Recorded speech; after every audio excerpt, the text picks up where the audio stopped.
You don't have to agree with him, but you definitely know his name. George Santos. George Santos. George Santos. George Santos. George Santos has been at the center of controversy, headlines, and nonstop debate. And he joins me today to talk about life after Congress and where he goes from here. George Santos, my friend, thanks for joining. Okay, George, so you are no longer a New York resident. You abandoned us. Tell us why.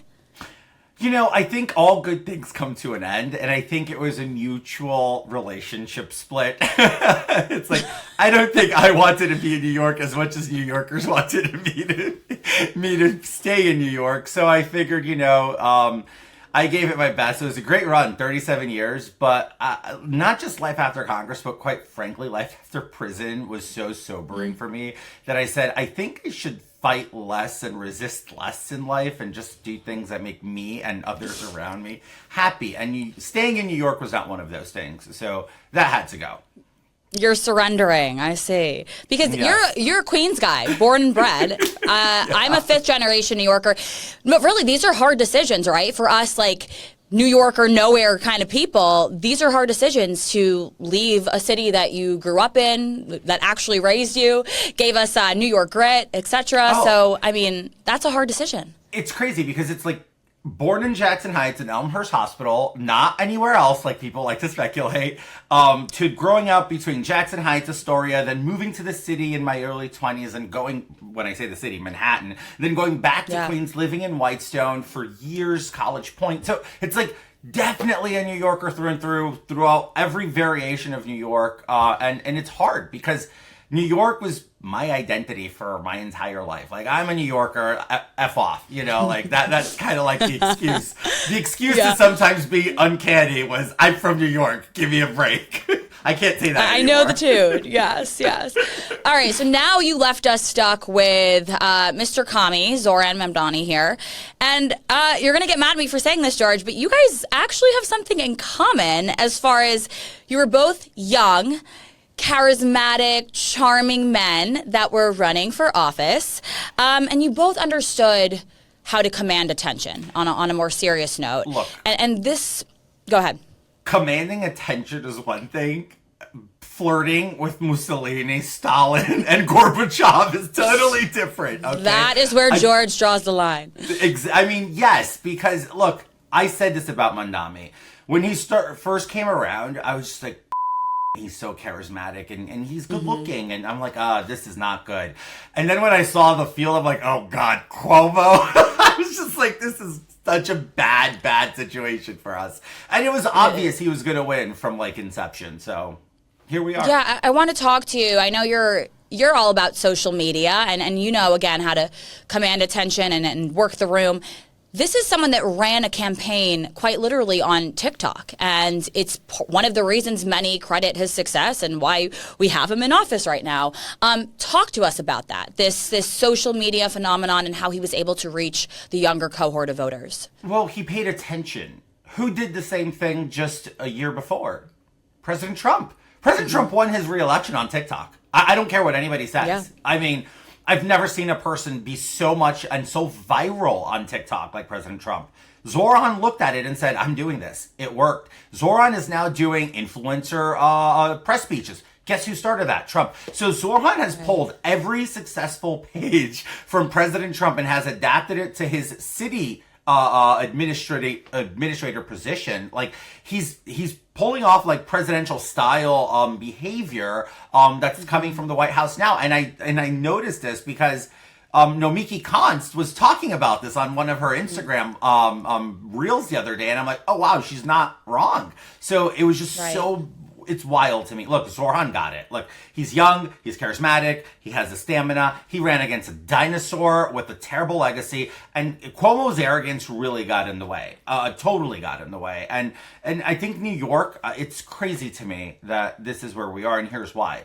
it's not like we have a lack of talent. Like, there's plenty of Bloombergs in New York City. I would vote for Bloomberg Right. again. It's New York. You know, it's Yeah. like it's New York. There's plenty of Bloombergs. Bill Ackerman, George Herbert Walker the third, like all these CEOs, like Stephen Schwartz. Like, what happened to all of them? Why did they not run? There's I don't plenty get it. of rich Nepo babies. What do you mean?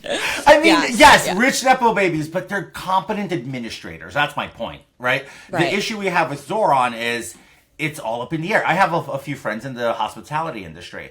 And yesterday, I mean, look, from a consumer perspective, it's great to see $200 a night and get to the hotel and just pay $200 a night, right? I'm not going to complain. But from an administrator's perspective, now you're stuck losing money on per room night, or you're going to just be forced to, encompass all your expenses that were discriminated fees, like this tax, that tax, the Javits Jacob Center tax, all of that into the room night. It's going to be the same thing, just inflated and more expensive at this point.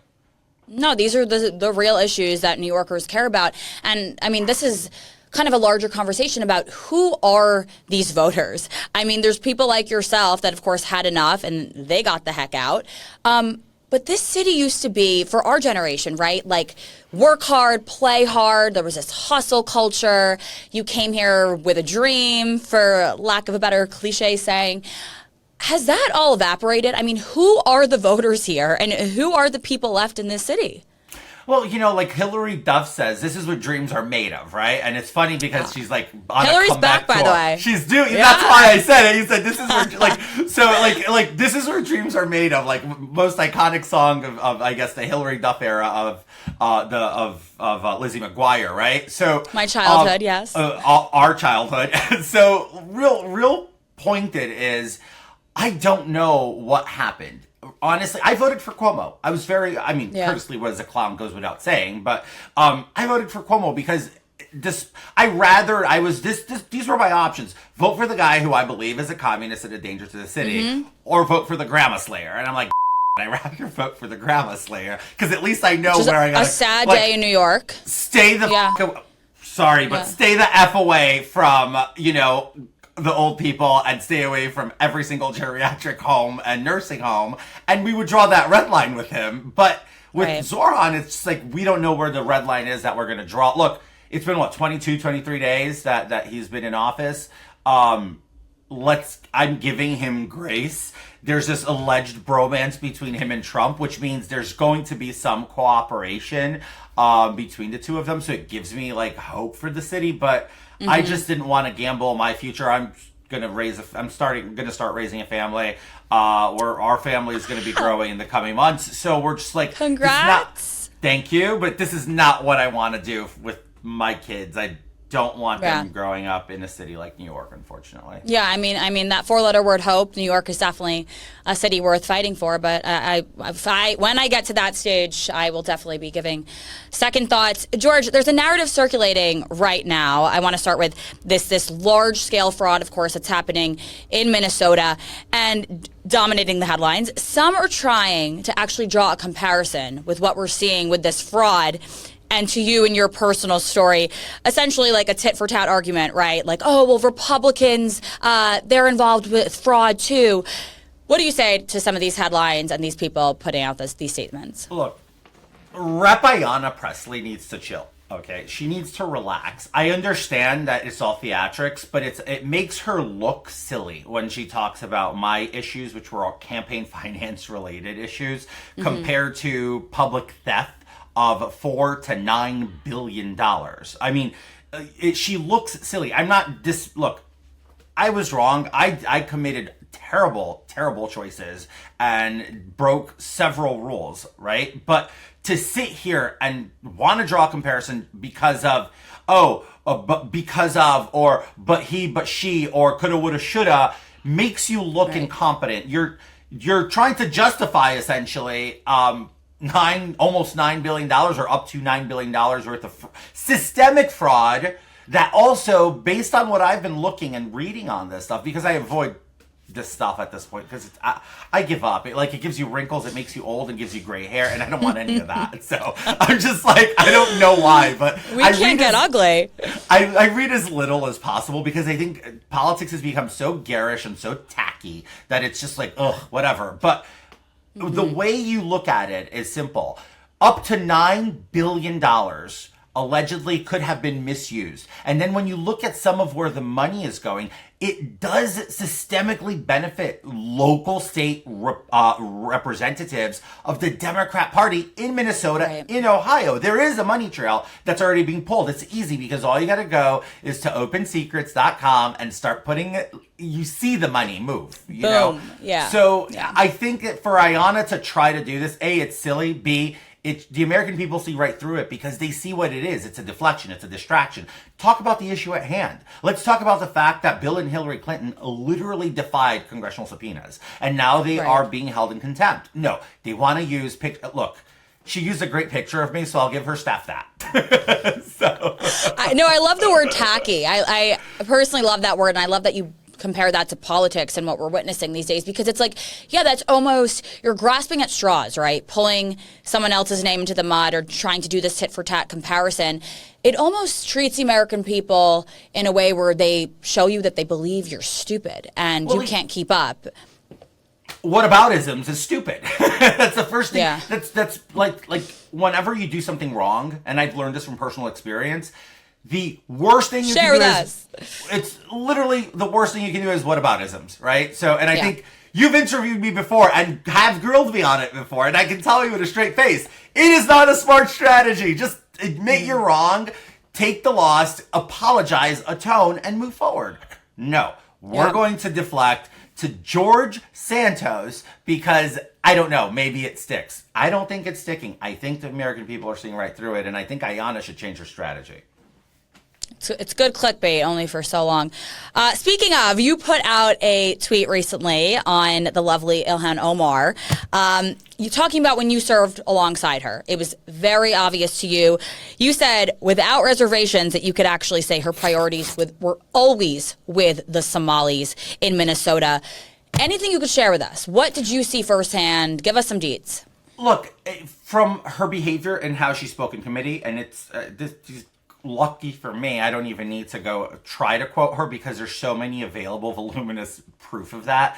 When she speaks in community, she talks about Somalia. When she speaks on the House floor, she always brings up Somalia. She brought a former prime minister of Somalia, or president, pardon me, of Somalia. Oh, too soon for a pardon.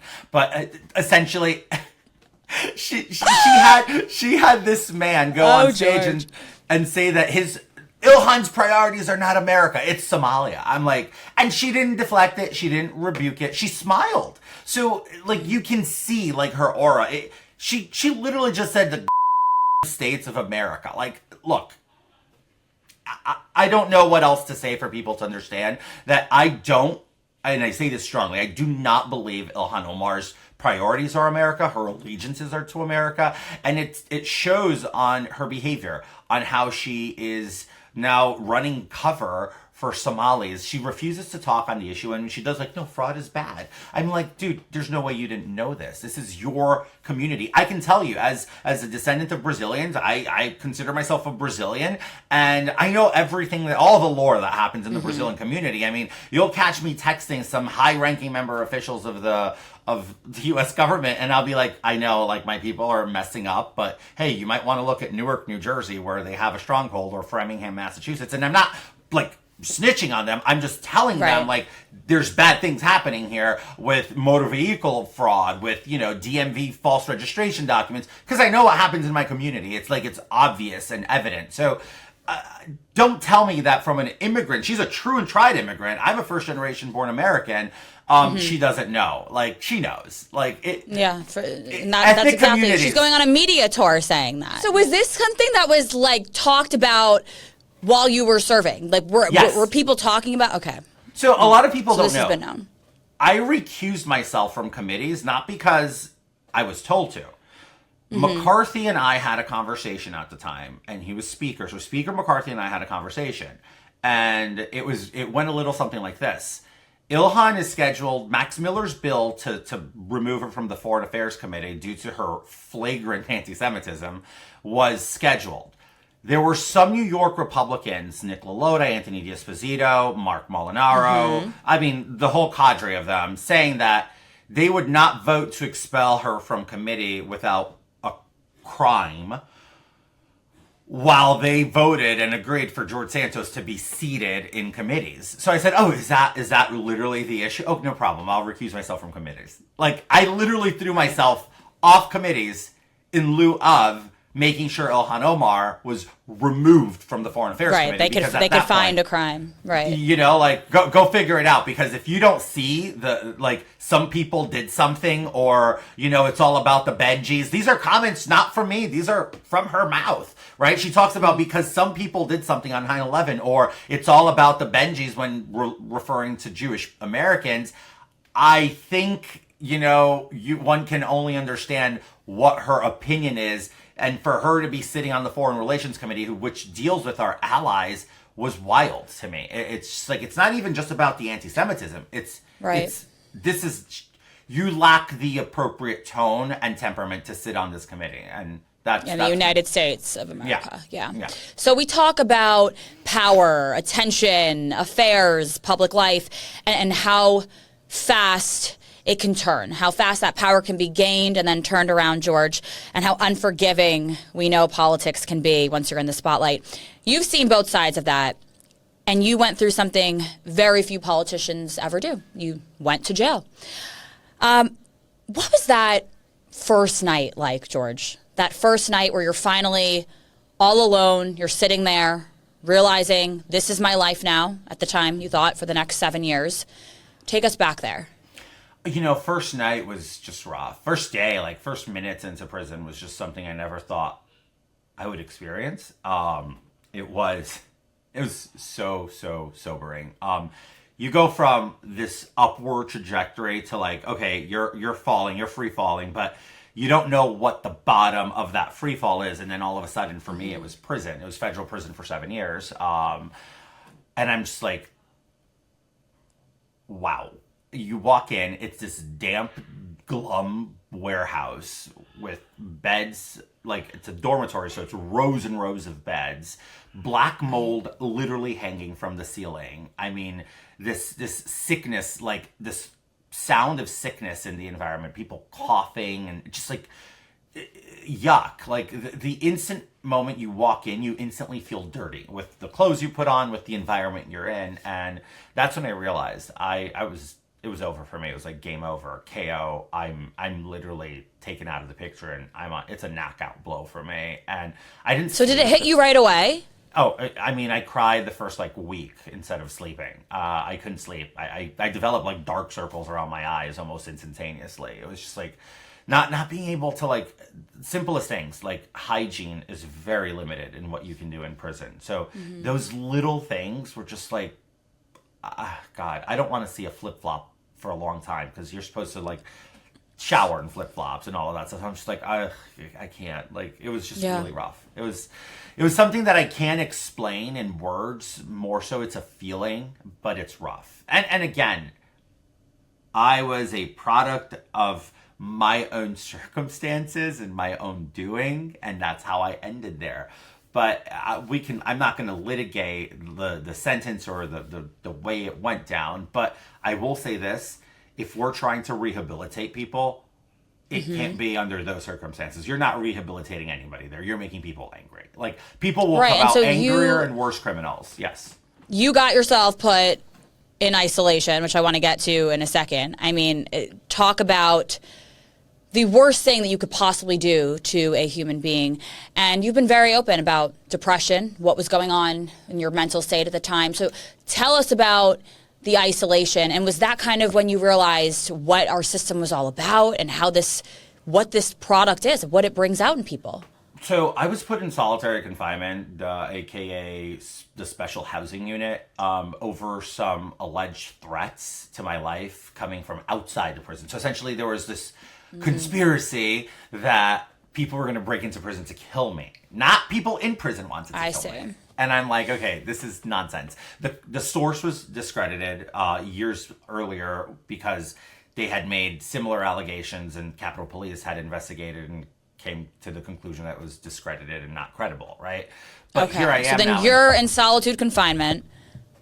I'm literally in solitary confinement for 41 days out of the 84 days I spent in prison.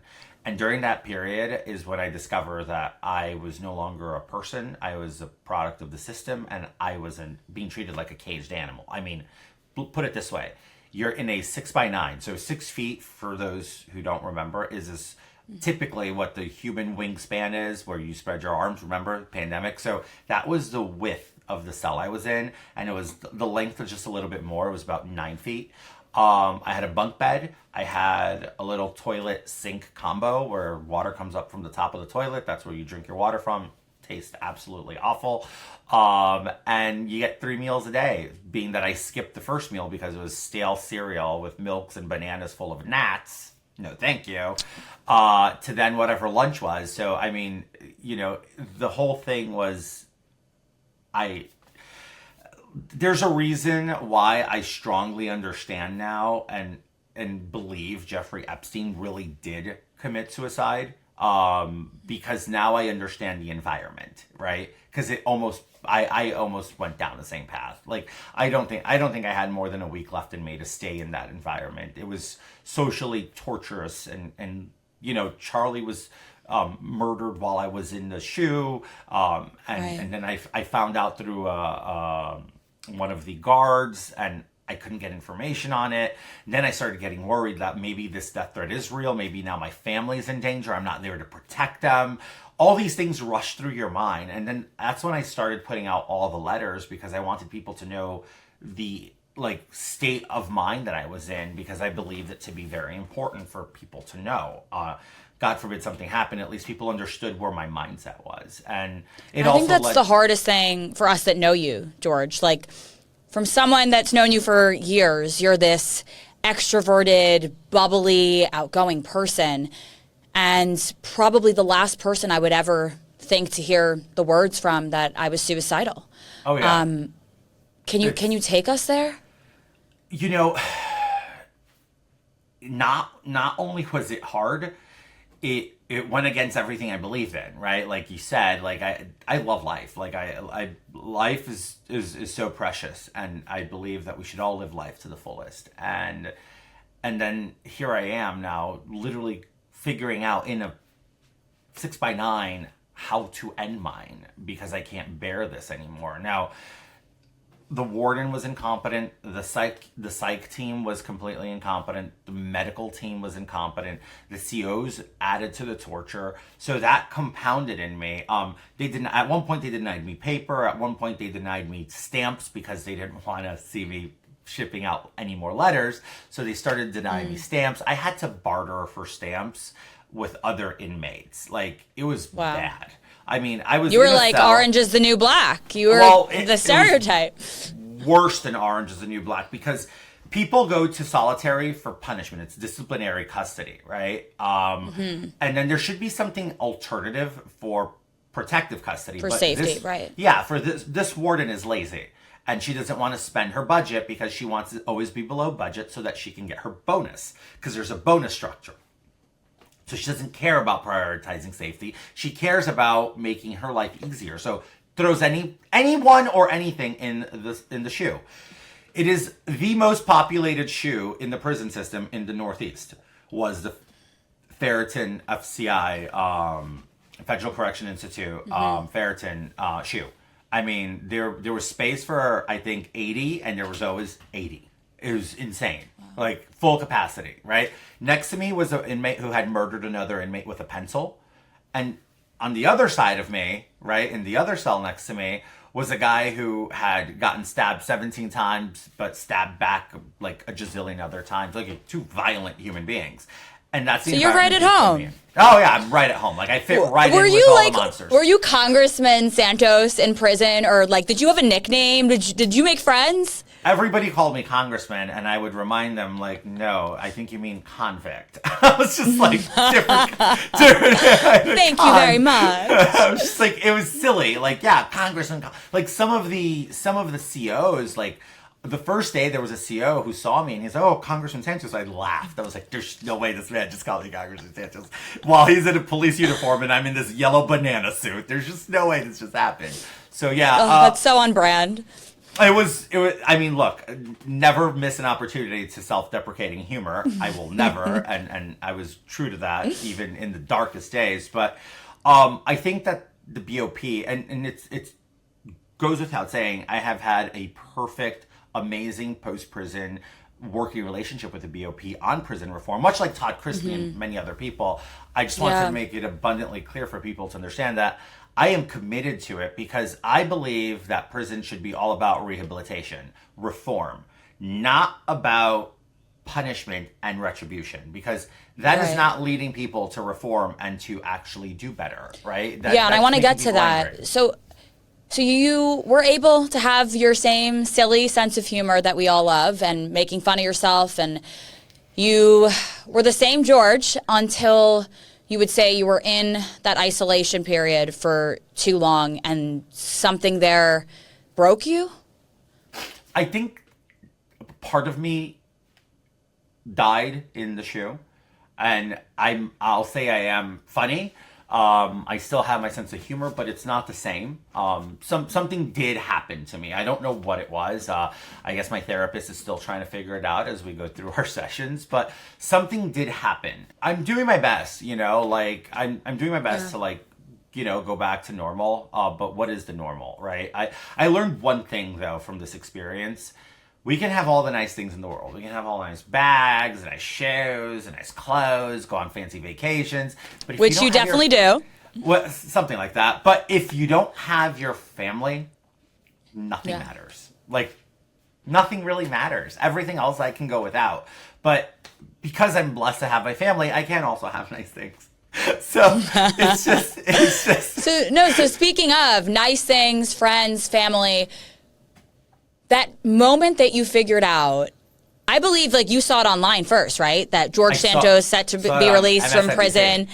Where the heck were you and what the heck was going through your mind? I'm sitting in the computer room, which is adjacent. It's a room off of the cafeteria area where all the TVs are. And I'm filling out my commissary sheet for the week.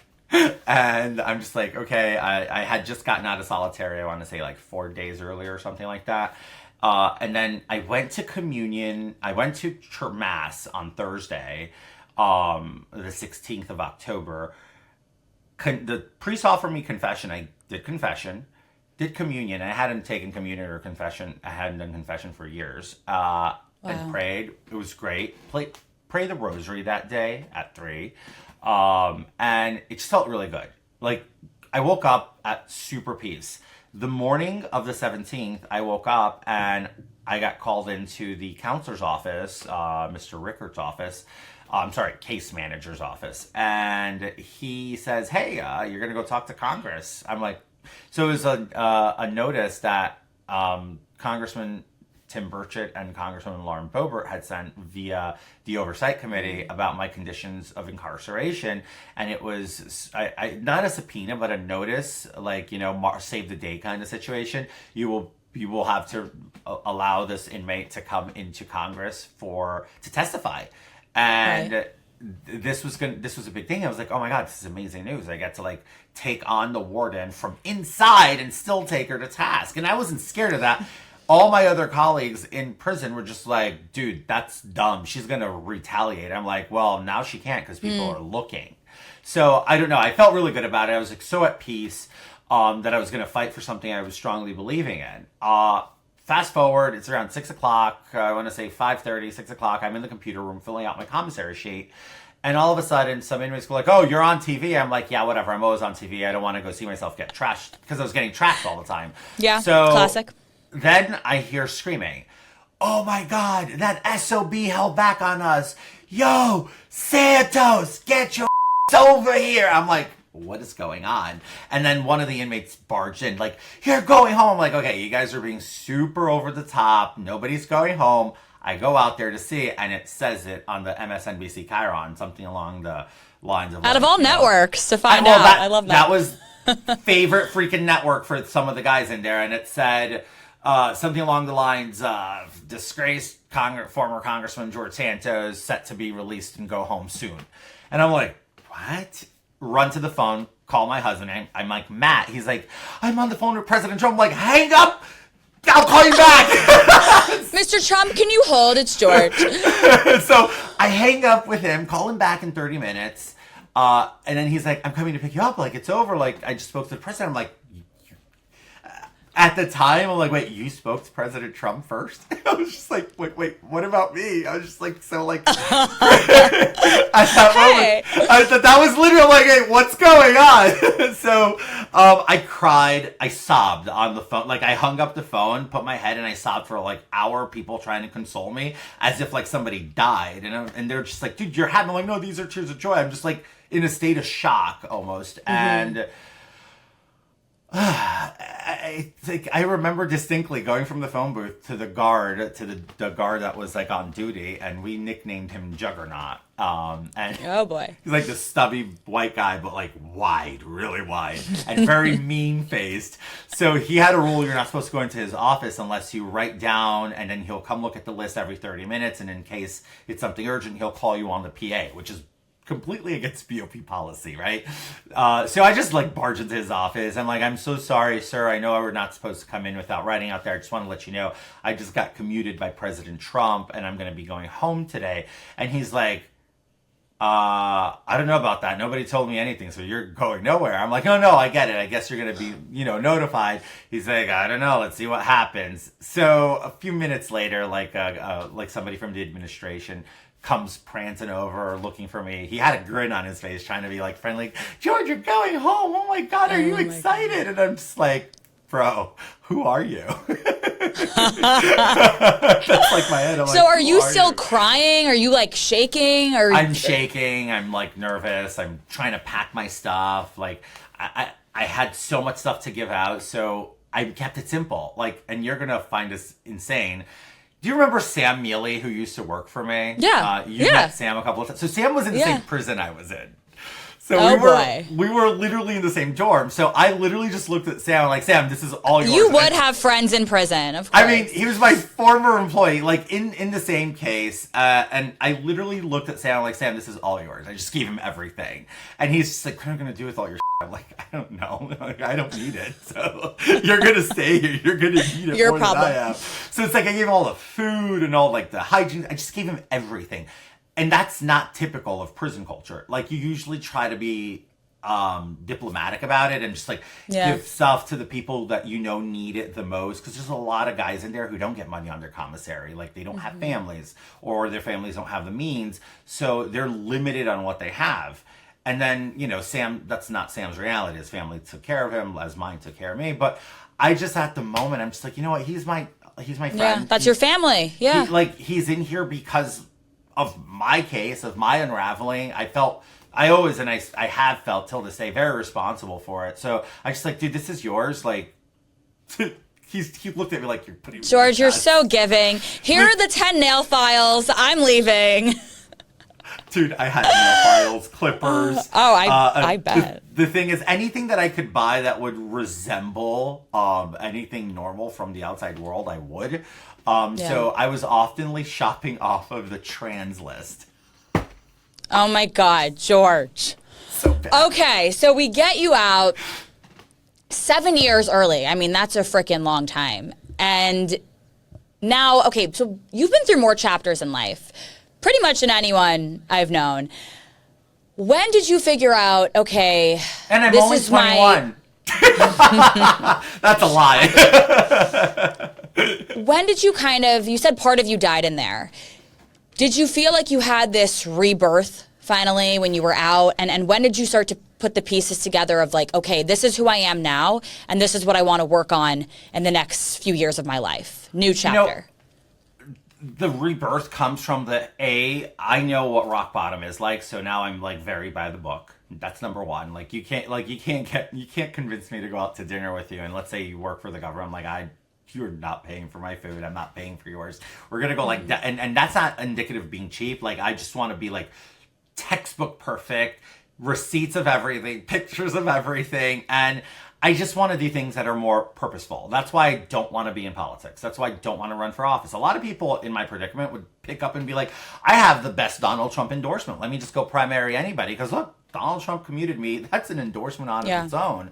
And I could have easily, New York politicians were so terrified of the fact that I got commuted that they, during this last local election, they were talking about bringing state charges against me because they wanted me out of they were terrified. So that's off the table. That's off the table for sure. Politics has become so tacky. I have no desire. Matt won't let me. And for those who know Matt, know he's strong-headed. It's no. And most importantly, I don't want to take that time away from my family.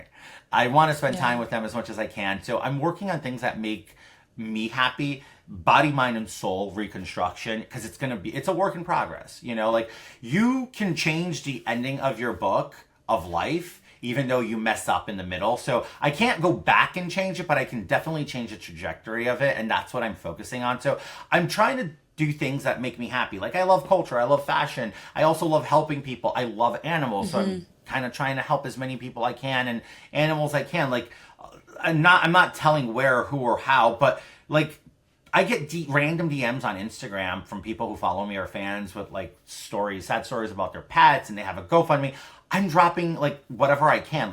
Recently there was this little dog this kid had an issue with, and he needed money. I'll go and donate. I'll go and help. I go to the local shelter. I try to bring them food and stuff like that. So it's that's kind of what I like to do anyway. And working on prison reform has been very fulfilling. And I'm back in corporate America. I can't say who or where because I don't want to draw negativity towards the companies who are hiring me. But I'm sitting on 2 corporate boards. I'm doing government relations work out of 2 corporate boards in corporate America, and I'm happy. I was thinking you were going to say reality TV. What? Yeah, a lot of people expected reality TV. I'm not saying it's off the table. There's lots of conversations around that. I'm no Todd Chrisley, but nobody has asked me to be on The Masked Singer. Nobody's asked me any of that stuff. But look. If it happens, I'm not going to be opposed to it. I'm your Dancing with the Stars partner, okay? Let's do it. I'll just you heard it here them first. To do it. What about a book? What about a book? Are we getting that? So I have a title in mind. I have let's just say a completely pre-written book already. It's just been really tough shopping the book. Everybody wants to do a deal on a book, right? But they don't want me to benefit financially from it. And I'm wait, that's kind of funny. You want me to tell my story, to put myself out there. You want all this exclusive stuff that I do. I have a lot of things that I've never shared and especially some things from prison even that I haven't shared. Sure. And I won't, because obviously I'm trying to hold, capital for the book. But it's been a tough negotiation, so it's TBD. Let's see what happens. All right, we're staying tuned. George Santos, thank you so much. Look, we're old pals back in the screen. So good to have you with me. Thank you. Great to have you back in the screens and great to be with you. Thank you so much for having me. And that's it for today, guys. Don't forget, I'm here every Monday, Wednesday, and Friday. In the meantime, be sure to follow the show, Newsweek, and me on all social media. And continue to email us because I love chatting with you guys. I want to know what's on your mind. How are those New Year resolutions going? And for now, that's it. I'm Caitlin Sinclair. See you next time.